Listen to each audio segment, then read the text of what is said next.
Once upon a time, there was a young man employed at a factory. His mentor, an elderly technician, advised him to speak less, focus on his tasks, and continuously improve his skills in every area of the factory's operations.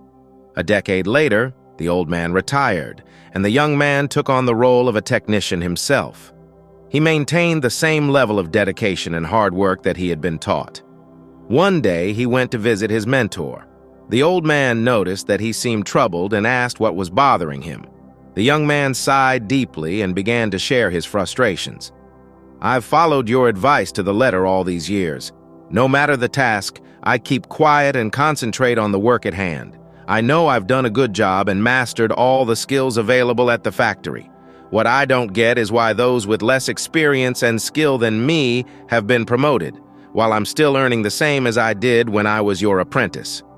The old man asked, "Are you sure that you've made yourself indispensable to the factory?" The young man confidently replied, "Yes." The old man paced back and forth in thought. After a while, he turned to the young man and said, "You need to take a day off, for whatever reason you choose. It's time you gave yourself a break." The young man was surprised by this suggestion, but the more he pondered it, the more sense it made.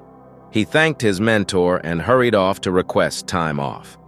When he returned to work after his day off, the manager summoned him to the office to inform him that things had not gone well at the factory in his absence. Others faced numerous issues that he usually handled, and they had no idea how to resolve them.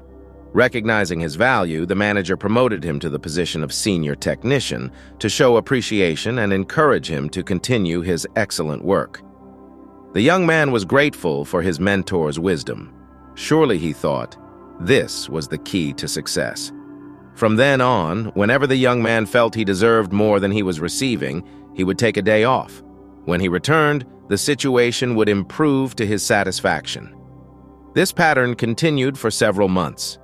One day, however, the young man discovered that he was barred from entering the factory. To his shock, he learned that his employment had been terminated. He was in disbelief. Not knowing what else to do, he returned to his mentor to figure out where things had gone wrong. "Why did I lose my job?" he asked, his pride wounded. "Didn't I follow your instructions?" "Actually, you didn't," the old man replied, shaking his head. "You only grasped half the lesson. You understood that no one notices a light bulb that's always on. It's only when it goes out that people suddenly realize they've been taking it for granted. You were so eager to apply this insight that you left before hearing the second half." "The second half?" The young man began to realize that he might have made a significant error. What was the second half? The mentor spoke slowly to emphasize his point. The second half, which is even more important than the first, is understanding that if a light bulb frequently goes out, sooner or later it will be replaced by one that's more reliable.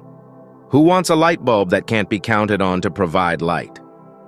In life, in your life, do you have friends and family members you take for granted, who are always there for you? What happens if one day they're no longer there? Don't wait for that day to realize how important they are. Be grateful today for the good fortune of having them in your life. Also, don't allow yourself to be taken for granted. But at the same time, don't stop doing what you do just because things aren't going your way. Find balance in life, and life will reward you by restoring that balance. Thanks for watching and stay blessed.